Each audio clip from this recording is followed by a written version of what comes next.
Hi friends, చాలామంది మోబిక్లో loan తీసుకొని ఏజెంట్లు ఏమన్నా ఇంటికి వస్తారా, కాల్ చేస్తూ ఉన్నారు మాకు ఈ విధంగా ఇంటికి వస్తామనేసి చాలామంది కామెంట్స్లో కంటిన్యూగా అడుగుతూ ఉన్నారన్నమాట. అలాంటి వాళ్ళకి కొంచెం క్లియర్గా చెప్పాలనే ఉద్దేశంతోనే వీడియో చేస్తున్నాను. తప్పకుండా వీడియో చివరి దాకా చూడండి. మేము లోన్ తీసుకున్నది వచ్చి 2 lakhs దాకా అప్పుడు తీసుకున్నాను అనమాట. కానీ నేను మొత్తం ఈఎంఐ మొత్తం క్లియర్ చేసినాను. కానీ జస్ట్ ఒక 2 EMIs అనేది పెండింగ్ ఉండింది. కానీ నేను అప్పుడు కావాల్సనే నేను పెండింగ్ పెట్టాను అనమాట. ఎందుకంటే ఇంట్రెస్ట్ అనేది ఎక్కువ వేస్తూ ఉన్నారు వీళ్ళు ఇష్టానికి. నా అకౌంట్ నుంచి ఆటో డెబిట్ ఇచ్చినాను కదా, అందువల్ల అకౌంట్ నుంచి కూడా అమౌంట్ అనేది ఎక్స్ట్రా అమౌంట్ కట్ అయిపోతూ ఉంది. అందువల్ల ఎవరు వస్తారో రాని అని ధైర్యంతోనే నేను 2 months ఈఎంఐ ఉన్నప్పుడు నిలిపేసినాను అనమాట. ఎవరు రాని కావాల్సనే వాళ్ళు రావాలనే నిలిపినాను. ఎవరు వస్తే ధైర్యంగా మాట్లాడదాము, ఎందుకు ఈ విధంగా కట్ చేస్తారు రాని అనేసి ఉన్నాను. ఆ ధైర్యంతో నేను ఉన్నాను. అందువల్ల మీకు చెప్తా ఉంటాను. కానీ మీకు అంత ధైర్యం మీరు ఉండలేరనమాట. ఎందుకంటే మీకు కాల్స్ మెసేజ్ ఇలా కంటిన్యూగా వస్తూ ఉంటుంది. నెక్స్ట్ నా లోన్ వచ్చి 2 lakhs లోన్ అనమాట. మీరు చిన్న అమౌంట్ తీసుకొని 10,000 లేకపోతే 15,000 తీసుకున్న వాళ్ళు మీరు క్లియర్ చేసుకోండి. ఎందుకంటే మీకు అలాంటి చిన్న అమౌంట్కే మీరు ఎక్కువ భయపడిపోతూ ఉంటారు. నెక్స్ట్ ఇంటికాడ ఎవరికైనా ప్రాబ్లం ఉంటుంది. ఎందుకంటే ఫ్యామిలీకి తెలిసిందంటే వాళ్ళు గొడవలు పడుకుంటారు. అలా ఉండేటప్పుడు మీరు క్లియర్ చేసుకోండి, లేట్ అయినా క్లియర్ చేసుకోండి. అంతేగాని కొంతమంది చాలామంది 5 months కట్టలేదే, వాళ్ళని అడగలేదే, మమ్మల్ని అడుగుతూ ఉంటారు. ఈ విధంగా కూడా చెప్తూ ఉంటారు అన్నమాట. ఒకరి గురించి మనకు వద్దు. ఎందుకంటే వాళ్ళు కాల్ చేసే ఏజెంట్ అనేది కొంతవరకు టార్చర్ చేయకుండా ఉండొచ్చు అనమాట. జస్ట్ వాళ్ళని కాల్ చేసి వదిలేయవచ్చు. మీకు కాల్ చేసేవాళ్ళు కొంచెం టార్చర్ చేసేవాళ్ళు ఉండొచ్చు.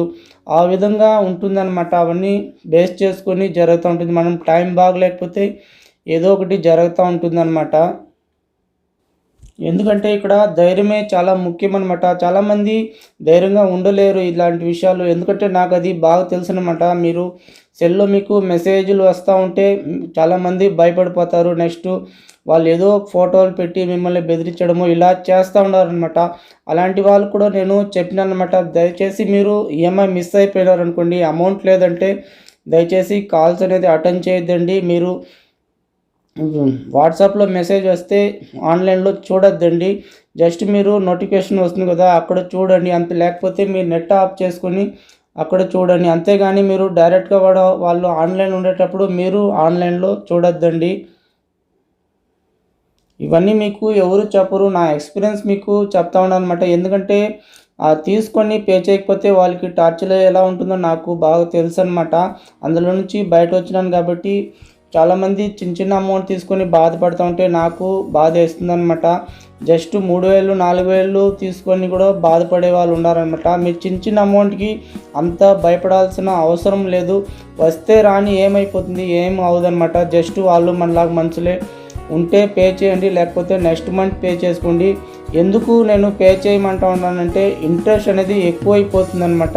మీరు 3,000 అనేది మీకు 10,000 దాకా వెళ్ళిపోతుంది. మంత్లీ ఇంట్రెస్ట్ నెక్స్ట్ వచ్చి ఆటో డెబిట్ ఇచ్చేస్తుంటారు. ఆటో డెబిట్ అంటే మీకు డైరెక్ట్ అకౌంట్లో నుంచి కూడా మీకు అమౌంట్ అనేది కట్ అవుతూ ఉంటుందన్నమాట. అందుకే మీరు ఎవరి మీద ఆధారపడకండి. వాళ్ళు పే చేయలేదే మనం కూడా పే చేయకుండా ఉంటాము అని ఉండొద్దండి. ఎందుకంటే మన టైం వేరే, వాళ్ళ టైం వేరే ఉంటుంది. మన టైం బాగలేకపోతే ఏదైనా జరుగుతుంది. అందువల్ల వీలైనంత వరకు మీరు లేట్ అయినా క్లియర్ చేసుకోండి. లేదు ధైర్యంగా ఉండేటట్టు ఉంటే మీరు పే చేసుకోకుండా కూడా ఉండిపోండి. జస్ట్ కాల్స్ మెసేజ్ వస్తూ ఉంటుంది. వస్తే మీరు మాట్లాడుకునే ధైర్యం ఉంటే సైలెంట్గా ఉండిపోండి, ఏమవుదన్నమాట. నెక్స్ట్ అదేవిధంగా మీకు ఎవరైనా ఏజెంటు మీ ఇంటి దగ్గరికి వచ్చే విధంగా ఉంటే మీకు తప్పకుండా మెసేజ్ అనేది మీ మొబైల్కి వస్తుంది. మీ ఏ మొబైల్ నెంబర్తో మొబైల్కి రిజిస్టర్ అయినారో ఆ నెంబర్కి మీకు మెసేజ్ అనేది వాట్సాప్లో వస్తుందన్నమాట. ఈ విధంగా మీకు ఏజెంట్ విజిట్ చేస్తూ ఉంటారు అనేసి మెసేజ్ వస్తుంది. అప్పుడు మీరు అలర్ట్ అయితే చాలు అనమాట. అంతేగాని మీరు వాళ్ళు కాల్ చేసుకుంటా మెసేజ్ చేసుకుంటా ఉంటే దానికంతా మీరు భయపడాల్సిన అవసరం లేదు. ఎక్కువ టెన్షన్ పెట్టుకోవద్దండి. చాలామంది దీనికి ఎక్కువ టెన్షన్ అయిపోయి భయపడిపోతూ ఉన్నారన్నమాట. ఎక్కువ రిస్క్ అనేది తీసుకోవద్దండి. వీలైనంత వరకు లేట్ అయినా పే చేసుకొని బయట వచ్చేయండి. నేను ఈ మూవీ గురించి చాలా వీడియోలు చేసినాను. చాలామందికి కామెంట్స్ అనేది తప్పకుండా రిప్లై ఇస్తూ ఉంటాను. కానీ దాంట్లో కొంతమంది అయితే కట్టకపోతే ఏమవుతుంది ఇలాంటి క్వశ్చన్లన్నీ అడుగుతూ ఉంటారు. కట్టకపోతే ఏమవుదనమాట. జస్ట్ ప్రాబ్లం అనేది మీరే ఫేస్ చేస్తూ ఉంటారు. మీ మొబైల్కే మెసేజ్ అనేది వస్తూ ఉంటుంది, వేరే వాళ్ళకి రాదు కదా, వాళ్ళు బాధపడరు. మీరే ఎక్కువ టెన్షన్ అయిపోతూ ఉంటారు, ఎందుకంటే ఆ సిచ్యువేషన్ ఎలా ఉంటుందో మీకే బాగా తెలుసు అనమాట. ఓకే ఫ్రెండ్స్, ఇలాంటి మోబిక్విక్ గురించి చాలా డీటెయిల్స్ అనేది మన ఛానల్లో కంటిన్యూగా వస్తూ ఉంటుంది. తప్పకుండా ఛానల్ సబ్స్క్రైబ్ చేసుకోండి. వీడియో నచ్చితే లైక్ చేయండి. మీకు ఎలాంటి డౌట్ ఉన్నా కామెంట్స్లో అడగండి, నేను తప్పకుండా రిప్లై అనేది ఇస్తాను. Okay friends, bye.